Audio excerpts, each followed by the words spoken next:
हर हर महादेव, हर हर महादेव। दोस्तों, हमारे चैनल में आप सभी का स्वागत है। दोस्तों, आज हम जानेंगे सोमनाथ मंदिर में छुपा ऐसा रहस्य जिसे जानकर आपकी आत्मा कांप जाएगी। तो चलिए दोस्तों, शुरू करते हैं। हर हर महादेव मित्रों। दोस्तों, 1025 की वो भयानक रात जब गुजरात के वेरावल में अरेबियन सी के किनारे खड़ा सोमनाथ मंदिर खतरे में था। मोहम्मद गजनी की सेना ने मंदिर पर तेजी से हमला किया, खजाना लूटा और सीलों को तोड़ने की कोशिश की। अलबरूनी की किताब तारीख ए हिंद के मुताबिक उस समय मंदिर में हजारों भक्त थे और मोहम्मद गजनी ने सभी भक्तों को बेरहमी से मार डाला। वह रात इतनी भयावह थी कि पत्थर भी चीख उठे। लेकिन यह सिर्फ एक शुरुआत थी। सोमनाथ को बार बार लूटा गया, लेकिन हर बार फिर से खड़ा हुआ, जैसे कोई दिव्य शक्ति इसकी रक्षा करती हो। क्या यह सिर्फ एक मंदिर है या इसमें कोई ऐसी ताकत छुपी है जो समय और तूफान दोनों को हरा देती है? क्यों सोमनाथ को भारत की आत्मा कहा जाता है और कैसे हजारों सालों पुराना शिवलिंग आज भी अपनी चमक बरकरार रखता है?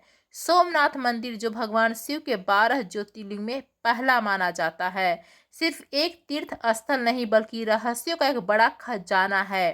कहते हैं यहाँ का शिवलिंग कभी हवा में तैरता था। क्या यह पुराने भारत की इंजीनियरिंग का अद्भुत नमूना था या कोई दिव्य शक्ति का राज?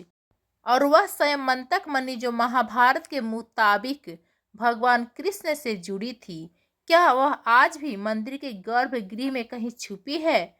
2020 में जब आईआईटी गांधीनगर के पुरातत्व विशेषज्ञों ने मंदिर के नीचे खुदाई की तो एक 3 मंजिला इमारत का पता चला। एक ऐसा ढांचा जो शायद हजारों साल पुराना है। यह किसका रहस्य है? क्या यह रावण के समय का है या कोई और पुराना सीक्रेट? और वह बाण स्तंभ जो 6ठी सदी के शिलालेख के साथ कहता है कि यहाँ से अंटार्कटिका तक कोई जमीन नहीं आती। यह बात आज आधुनिक विज्ञान भी मानता है, लेकिन उस समय के लोगों को यह ज्ञान कैसे मिला जब ना सैटेलाइट था ना ही नक्शे? सोमनाथ की कहानी सिर्फ हमलों और तूफान की नहीं बल्कि पौराणिक कथाओं से भी जुड़ी है। स्कंद पुराण कहता है कि यह मंदिर चंद्रदेव ने बनवाया था जब उन्होंने दक्ष के श्राप से मुक्ति पाने के लिए यहाँ शिव जी की तपस्या की। यह वह स्थल है जहाँ त्रिवेणी संगम, कपिला, हिरण और सरस्वती नदियों का मिलन होता है। कहते हैं सतयुग में चंद्रदेव ने इसे सोने से बनाया, त्रेता युग में रावण ने इसे चांदी से और द्वापर युग में भगवान कृष्ण ने चंदन की लकड़ी से।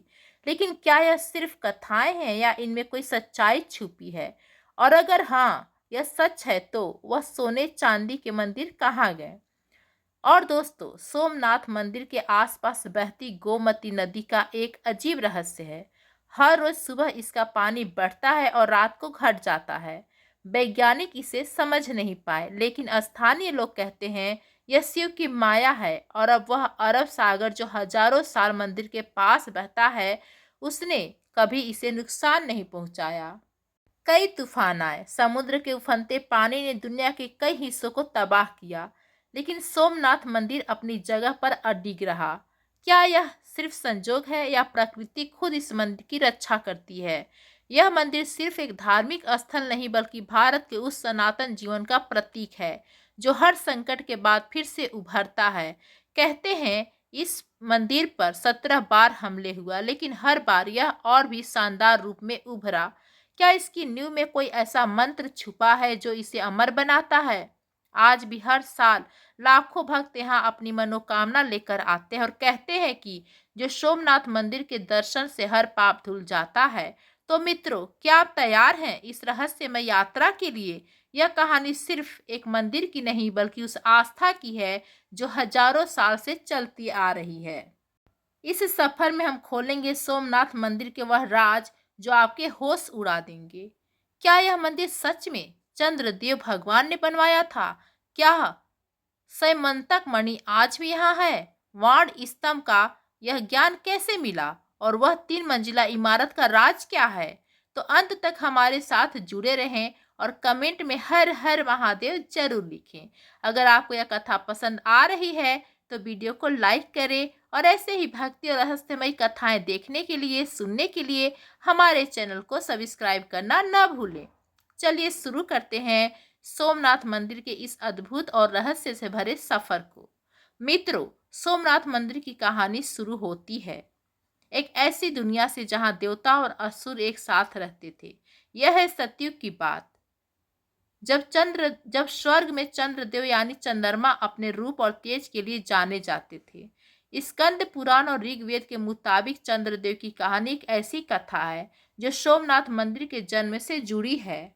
तो चलिए इस पौराणिक सफर पर चलते हैं और जानते हैं कि कैसे यह मंदिर बना भारत का पहला ज्योतिर्लिंग।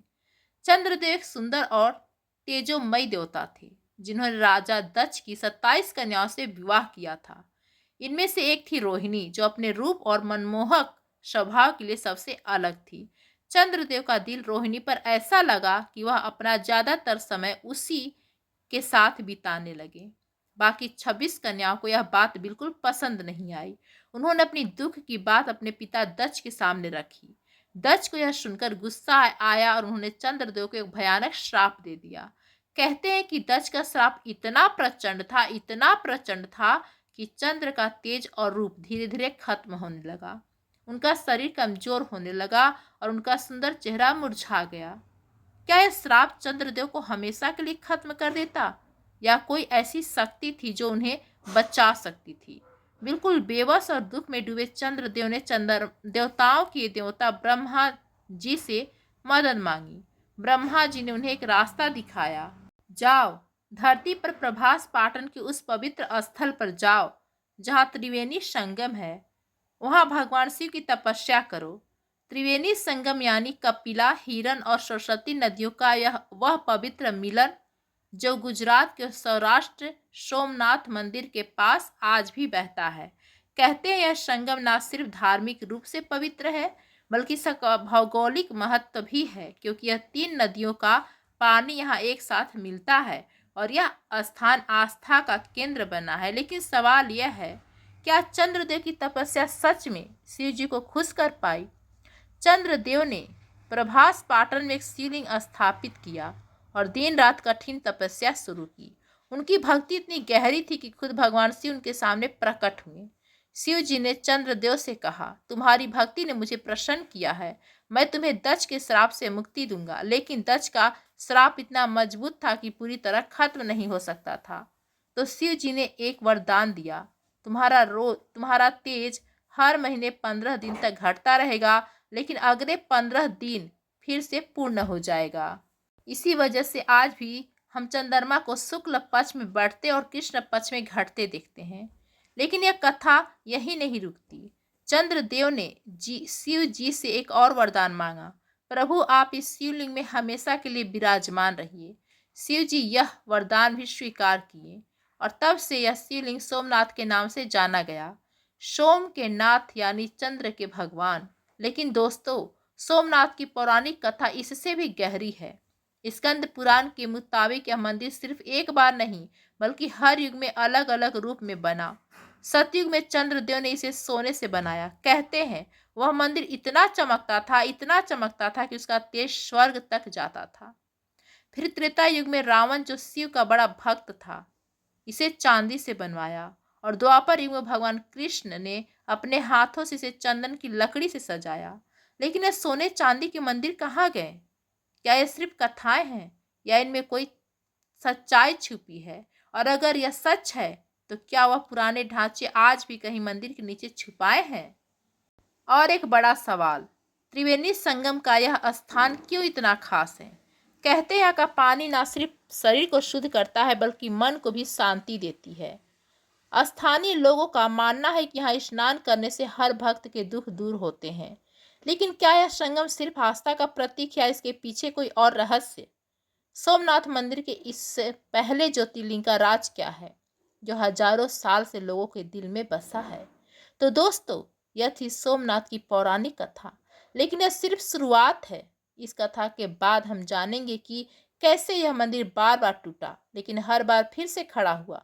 क्या यह सत्यमंतक मणि जो कृष्ण से जुड़ी है आज भी यहाँ छुपी है? और क्या यह मंदिर सिर्फ आस्था का स्थल है या इसमें कोई पुरानी तकनीक का राज छुपा है? कमेंट में हर हर महादेव जरूर लिखिए और बने रहिए हमारे साथ इस अद्भुत यात्रा में। चलिए आगे बढ़ते हैं सोमनाथ के इतिहास और रहस्यों की तरफ। कहते हैं यह मंदिर सिर्फ पत्थर का ढांचा नहीं बल्कि भारत की सनातन शक्ति का प्रतीक है। लेकिन सवाल यह है कि कैसे यह मंदिर इतने बड़े बड़े हमलों के बावजूद जिंदा रहा? क्या इसका नींव में कोई ऐसा राज छुपा है जो इसे अमर बनाता है? चलिए शुरू करते हैं सोमनाथ के इतिहास की इस अद्भुत सफर को, जहां हर कदम पर है विनाश और पूर्ण जन्म की कहानी। यह बात है 9वीं सदी की, जब गुर्जर प्रतिहार वंश के राजा नागभट्ट द्वितीय, जो 885 से 833 ईस्वी तक राज किया, सोमनाथ मंदिर के पवित्र स्थल पर आए। उन्होंने यहाँ के सोमेश्वर शिवलिंग के दर्शन किए और इसकी महिमा को और बढ़ाया। उस समय सोमनाथ एक बड़ा तीर्थ स्थल था जहाँ लोग दूर दूर से आते थे। फिर आई 10वीं सदी, जब चाणक्य वंश के राजा मूलराज ने यहाँ एक शानदार मंदिर बनवाया। कहते हैं यह मंदिर इतना भव्य था कि उसकी चमक समुद्र के पार तक जाती थी। लेकिन क्या यह मंदिर सच में मूलराज ने बनवाया या यह सिर्फ एक कथा है? और अगर यह सच है तो क्या उस मंदिर का कोई हिस्सा आज भी यहाँ छुपा है? लेकिन दोस्तों, सोमनाथ का यह शानदार सफर 1025 ईस्वी में एक बड़े संकट से टकराया। अफगान शासक मोहम्मद गजनी ने अपनी सेना के साथ बिरावल पर हमला किया। अलबरूनी जो उसके साथ था और उसने तारीख ए हिंद लिखी, कहता है कि सोमनाथ का खजाना इतना बड़ा था कि उसकी चमक दुनिया भर में मशहूर थी। गजनी ने मंदिर का खजाना लूटा और शिवलिंग को भी नुकसान पहुंचाने की कोशिश की। हजारों भक्तों ने अपनी जान गंवाई, लेकिन मंदिर की रूह को कोई नहीं मिटा सका। क्या यह मंदिर सिर्फ अपने खजाने के लिए निशाना बना या इसके पीछे कोई और बड़ा राज था? फिर आया 1299 ईस्वी का वह समय जब दिल्ली सल्तनत के अलाउद्दीन खिलजी के सिपाही उलुग खान की लीडरशिप में सोमनाथ पर दोबारा हमला किया गया। इस बार भी मंदिर का खजाना लूटा गया और उसकी भव्यता को नुकसान पहुंचा। लेकिन एक नायक उभरा, जालौर का बीरमदेव, जिन्होंने खिलजी की सेना के खिलाफ लड़ाई लड़ी और कुछ खजाने को वापस लेने की कोशिश की। कहते हैं बीरमदेव की हिम्मत ने मंदिर की रूह को जिंदा रखा। लेकिन क्या वह खजाना कभी पूरा वापस आया?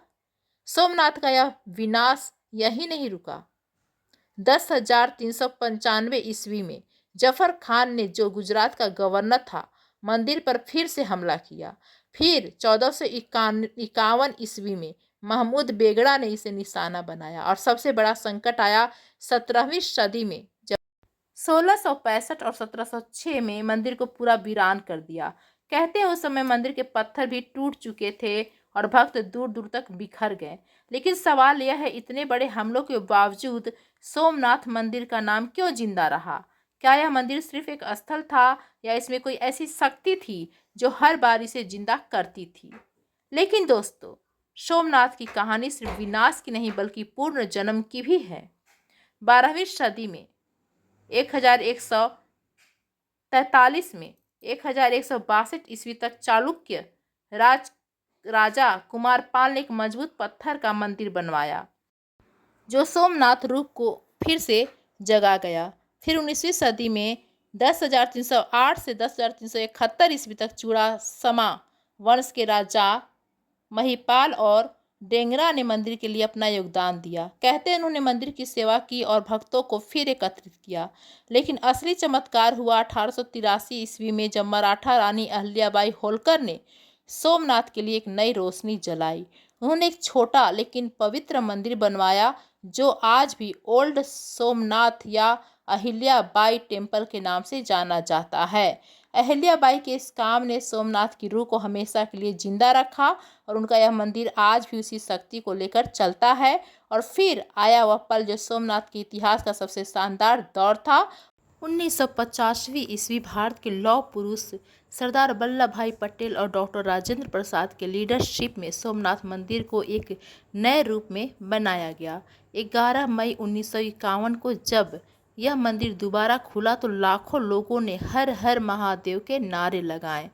आर्कियोलॉजिकल सर्वे ऑफ इंडिया के मुताबिक यह नई इमारत चालुक्य स्टाइल आर्किटेक्चर का एक अद्भुत नमूना है, जिसका 150 फुट का शिखर आज भी सबको मोहित करता है।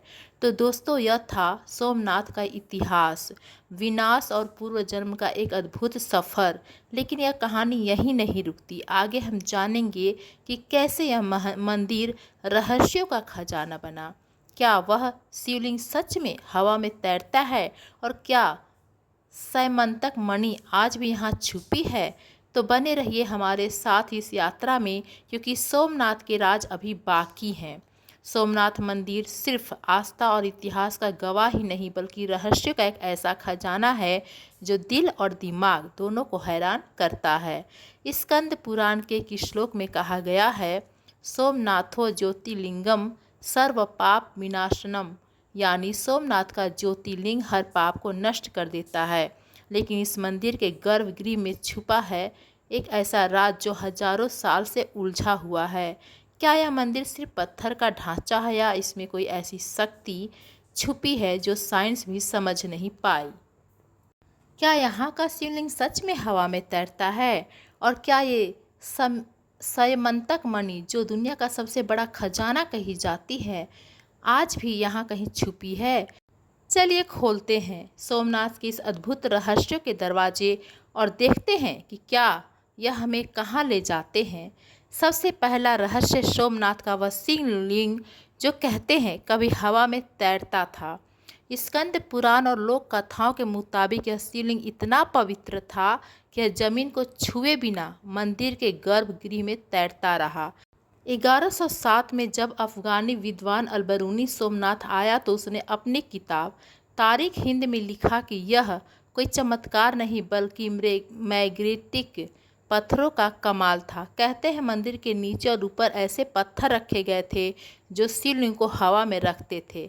लेकिन सवाल यह है, क्या यह सच में पुराने भारत की इंजीनियरिंग का चमत्कार था, या कोई दिव्य शक्ति का राज? और अगर यह मैग्नेटिक पत्थर थे तो वह आज कहाँ गए?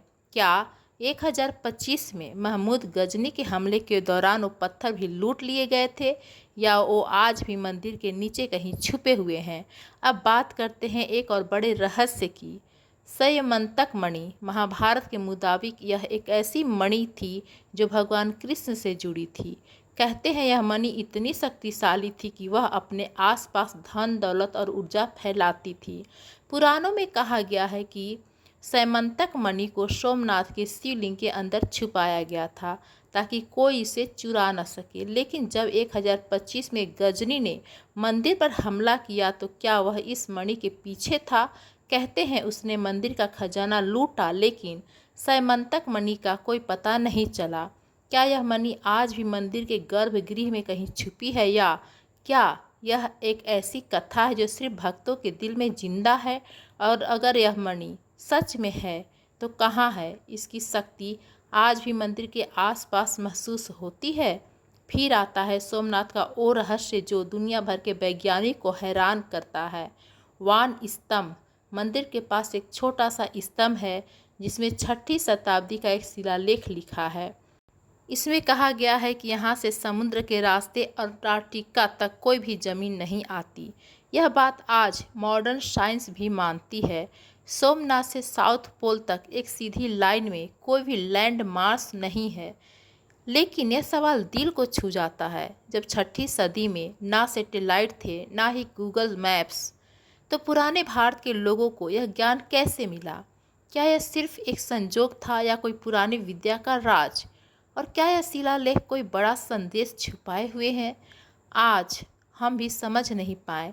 अब चलिए मंदिर के पास बहती गोमती नदी के एक अजीब रहस्य की बात करते हैं। लोकल लोग कहते हैं कि गोमती का पानी हर रोज सुबह बढ़ता है और शाम को घट जाता है। यह चमत्कार है जो वैज्ञानिक भी समझ नहीं पाए। कहते हैं शिव की माया है जो नदी को पानी के हर दिन एक नए रूप में लाती है। लेकिन क्या यह सिर्फ एक प्राकृतिक घटना है, या इसके पीछे कोई बड़ा रहस्य छुपा है? ASI की कुछ रिपोर्ट्स के मुताबिक सोमनाथ के आसपास का जमीनी स्ट्रक्चर इतना अलग है कि यह पानी के फ्लो को प्रभावित करता है और दोस्तों, अरब सागर का वो राज जो सबको हैरान करता है। हजारों साल से यह समुद्र सोमनाथ के पास बहता है, लेकिन कभी इसने मंदिर को नुकसान नहीं पहुंचाया। कई तूफान आए, समुद्र के उफनते पानी ने दुनिया के कई हिस्से को तबाह किया, लेकिन सोमनाथ अपनी जगह पर अडिग रहा। कहते हैं यह शिव की रक्षा का चमत्कार है।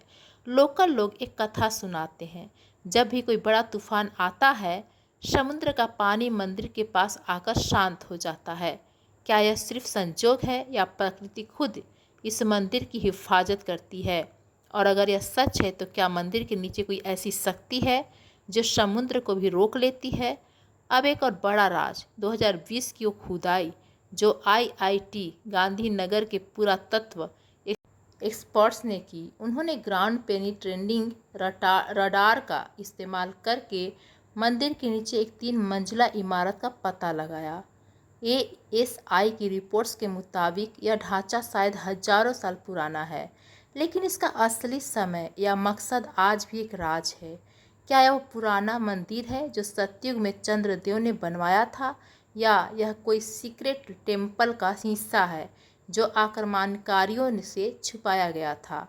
अगर यह इतना पुराना है तो क्या इसमें सैमंतक मणि या कोई और खजाना छुपा है? यह सवाल आज भी वैज्ञानिकों के लिए एक पहेली बना हुआ है। और एक बात, स्कंद पुराण के मुताबिक सोमनाथ मंदिर का नाम हर युग में बदला। सतयुग में इसे सोमनाथ कहा गया, त्रेता युग में प्राणनाथ, द्वापर युग में भैरवनाथ और कलयुग में फिर से सोमनाथ। लेकिन पुराण कहते हैं कि भविष्य में यह प्राणनाथ के नाम से जाना जाएगा। क्या यह नाम बदलने की कथा सिर्फ एक पौराणिक बात है, या इसके पीछे कोई बड़ा संदेश छुपा है? और क्या यह मंदिर भविष्य के लिए कोई बड़ा राज रखता है? तो दोस्तों, यह थे सोमनाथ के वह रहस्य जो दिल और दिमाग दोनों को छू जाते हैं। लेकिन यह कहानी यहीं नहीं रुकती। आगे हम जानेंगे कि सोमनाथ मंदिर आज भी क्यों एक बड़ा तीर्थ स्थल है। क्या यह मंदिर सिर्फ आस्था का केंद्र है, या इसके रहस्य आज भी हमें कुछ नया सिखाते हैं? तो बने रहिए हमारे साथ इस यात्रा में, क्योंकि सोमनाथ के मंदिर और भी राज खुलने बाकी हैं। दोस्तों, सोमनाथ मंदिर की कहानी पौराणिक कथाओं से शुरू हुई, इतिहास के तूफानों से गुजरी और रहस्यों के दरवाजे खोले। लेकिन आज यह मंदिर सिर्फ एक पुरानी कथा या राज नहीं, बल्कि भारत की आस्था और संस्कृति का एक जिंदा केंद्र है। एक श्लोक कहता है, सोमनाथ दर्शनम पुण्यम सर्व कामना सिद्धि दम, यानी सोमनाथ के दर्शन से हर मनोकामना पूरी होती है। आज हर साल लाखों भक्त यहाँ आते हैं, अपने दुख दर्द छोड़कर शांति और शक्ति ले जाते हैं। लेकिन सवाल यह है, क्या सोमनाथ आज भी उतना ही खास है जैसा हजारों साल पहले था? क्या इस मंदिर में ऐसी शक्ति है जो आज के मॉडर्न ज़माने में भी लोगों के दिल को जोड़ती है? चलिए देखते हैं कैसे सोमनाथ आज भी भारत का दिल है। आज सोमनाथ मंदिर दुनिया के सबसे बड़े तीर्थ स्थलों में से एक है। टेम्पल एडमिनिस्ट्रेशन के मुताबिक हर साल 20 से 30 लाख भक्त यहाँ दर्शन के लिए आते हैं। होली, शिवरात्रि और श्रावण महीने में यहाँ इतनी भीड़ होती है कि बिरावल का हर रास्ता हर हर महादेव के नारों से गूंज उठता है। यह भक्त सिर्फ भारत से नहीं बल्कि विदेशों से भी आते हैं, अमेरिका, ऑस्ट्रेलिया और यूरोप तक। कहते हैं यहाँ का शिवलिंग आज भी वही शक्ति रखता है जो चंद्रदेव के समय में था। लेकिन क्या यह सिर्फ आस्था है, या इस मंदिर के पत्थर हवा में कुछ खास बात छुपी है? और क्यों लोग आज भी यहाँ अपनी ज़िंदगी के सबसे बड़े सपने लेकर आते हैं? सोमनाथ की शानदार इमारत आज के ज़माने में भी सबको मोहित करती है। आर्कियोलॉजिकल सर्वे ऑफ इंडिया के रिकॉर्ड्स के मुताबिक यह मंदिर चालुक्य स्टाइल आर्किटेक्चर का एक अद्भुत नमूना है। इसके 150 फुट ऊंचे शिखर पर 10 टन का कलश है जो सूरज की रोशनी में चमकता है, और मंदिर के ऊपर 27 फुट लंबा एक ध्वज है जो हर 6 महीने में बदला जाता है। एक बड़े समारोह के साथ यह शिखर और ध्वज न सिर्फ मंदिर की सुंदरता बढ़ाते हैं बल्कि इनकी सनातन शक्ति को भी दिखाते हैं। कहते हैं इस शिखर के नीचे खड़े होने से एक अलग सी शांति मिलती है। लेकिन क्या यह शिखर सिर्फ एक डिजाइन है, या इसमें कोई पुराना मंत्र छुपा है जो आज भी काम करता है? सोमनाथ सिर्फ भक्तों के लिए ही नहीं बल्कि वेरावल के लोकल लोगों के लिए भी एक जीवन रेखा है। गुजरात टूरिज्म डिपार्टमेंट के डाटा के मुताबिक सोमनाथ मंदिर की वजह से हर साल वेरावल में करोड़ों का टूरिज्म बिजनेस होता है। यहाँ के होटल, दुकानें और ट्रांसपोर्ट सब इस मंदिर के कारण चलते हैं। लोकल लोग कहते हैं कि सोमनाथ मंदिर से उनका घर चलता है, उनकी रोजी रोटी चलती है। लेकिन इसके साथ एक और बात है, मंदिर के आसपास का बाजार न सिर्फ व्यापार का केंद्र है बल्कि संस्कृति का भी प्रतीक है। यहाँ के छोटे दुकानों में मिलने वाले शिवलिंग, रुद्राक्ष और प्रसाद लोगों के दिल में आस्था जगाते हैं। लेकिन सवाल यह है, क्या यह मंदिर सिर्फ इकोनॉमी के लिए है या यह वेरावल के लोगों की रूह में बसा है? सोमनाथ की कहानी में एक और गहरा राज छुपा है जो चंद्रदेव से शुरू हुई थी। वह कथा दक्ष और उनकी पुत्री सती से जुड़ी है। सती का शिव जी से प्रेम, उनका बलिदान और सिर्फ शिव जी का वैराग्य। यह कथा सोमनाथ के ज्योतिर्लिंग में से एक गहरा संबंध रखती है, क्योंकि शिव जी की शक्ति यहाँ हर पल महसूस होती है। आपको हमारी वीडियो पसंद आई हो तो हमारे चैनल को लाइक और सब्सक्राइब करें। हर हर महादेव, हर हर महादेव। धन्यवाद दोस्तों।